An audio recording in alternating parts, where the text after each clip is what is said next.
لله رب العالمين والصلاة والسلام على سيد الأنبياء والمرسلين أما بعد فأعوذ بالله من الشيطان الرجيم بسم الله الرحمن الرحيم۔ الحمدللہ الفرقان پروگرام میں عقائد کا بیان چل رہا تھا اور احوال آخرت کے بیان کے بعد ہم نے آپ کی خدمت میں عرض کی تھی کہ معجزات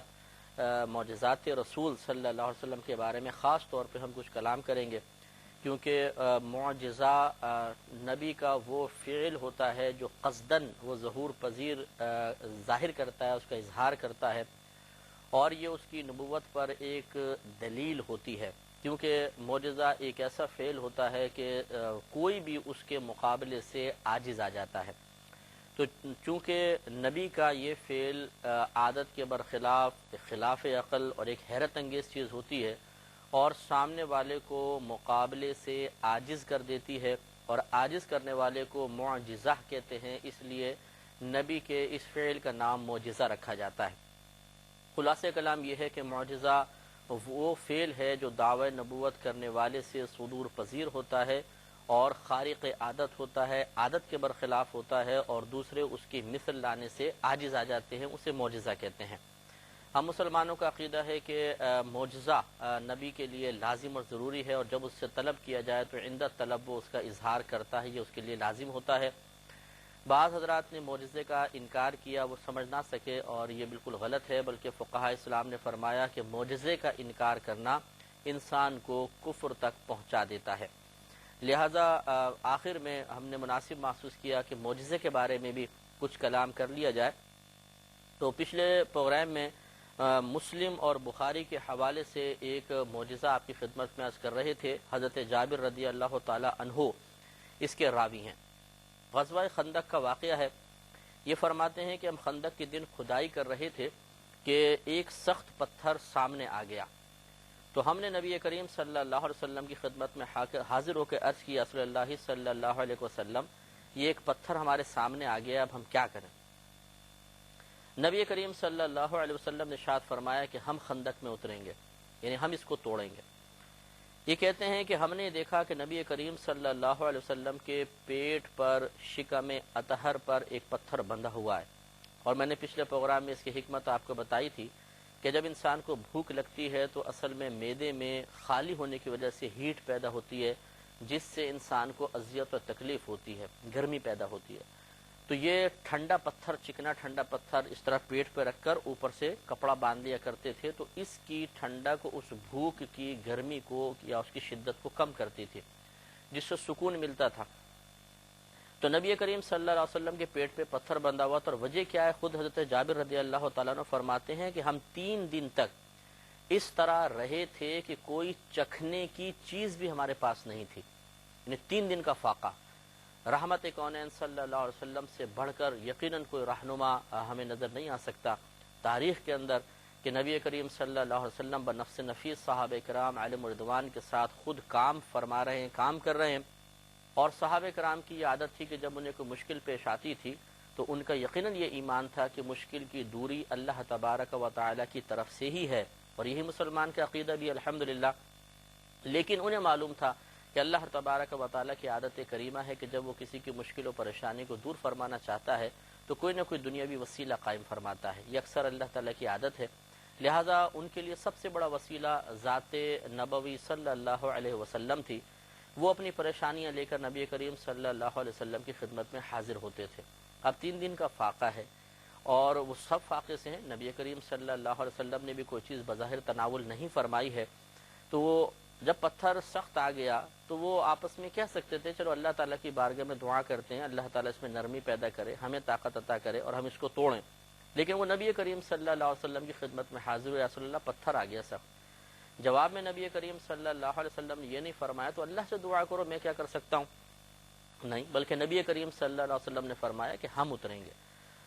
نبی کریم صلی اللہ علیہ وسلم نے ایک کدال لی اور اسے پتھر پر زور سے مارا، تو حضرت جابر رضی اللہ تعالی عنہ کہتے ہیں کہ وہ پتھر بالکل ایسا ہو گیا جیسے ریت ہوتی ہے، یعنی پھٹ گیا پتھر۔ طاقت نبوی صلی اللہ علیہ وسلم کے سامنے وہ پتھر قائم نہ رہ سکا اور ریزہ ریزہ ہو گیا۔ میں بہک سجال کیا میرا رہنما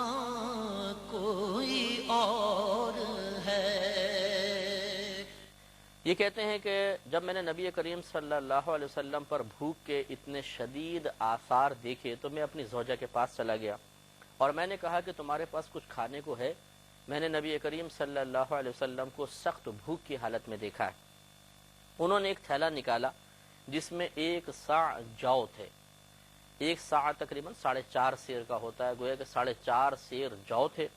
اور ہمارے پاس ایک بکری کی پٹھیا تھی، ایک یعنی نوجوان بکری تھی، بچہ جس کو کہتے ہیں بکری کا۔ میں نے اسے ذبح کیا اور میری بیوی نے فوراً جو پیسے، حتیٰ کہ ہم نے گوشت کو ہانڈی میں ڈالا، چولہے پہ چڑھا دیا۔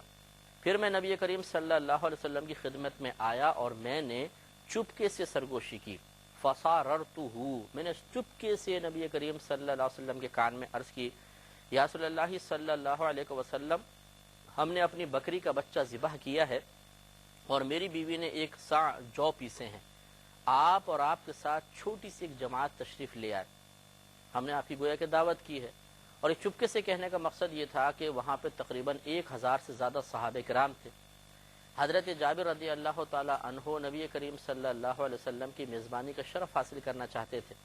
اب اگر اعلان سب کے لیے ہو جاتا تو ایک چھوٹا سا بکری کا بچہ اور 4.5 سیر جو، اگر اس کی روٹیاں بنائیں 15-20 روٹیاں بنیں گی تو کیسے 1000 لوگ کھائیں گے؟ تو اس لیے خاموشی سے سرکاری خدمت میں عرض کیا، رسول اللہ آپ تشریف لے آئیں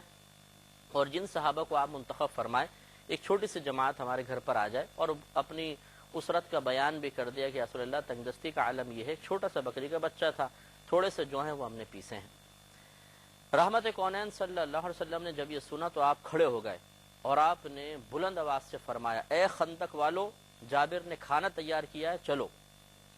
اب آپ اس کیفیت کو دیکھیے۔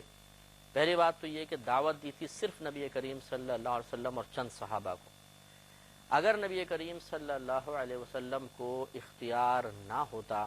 تو آپ کبھی بھی حضرت جابر رضی اللہ تعالی عنہ کی دعوت کے جواب میں کثیر کو دعوت نہ دیتے،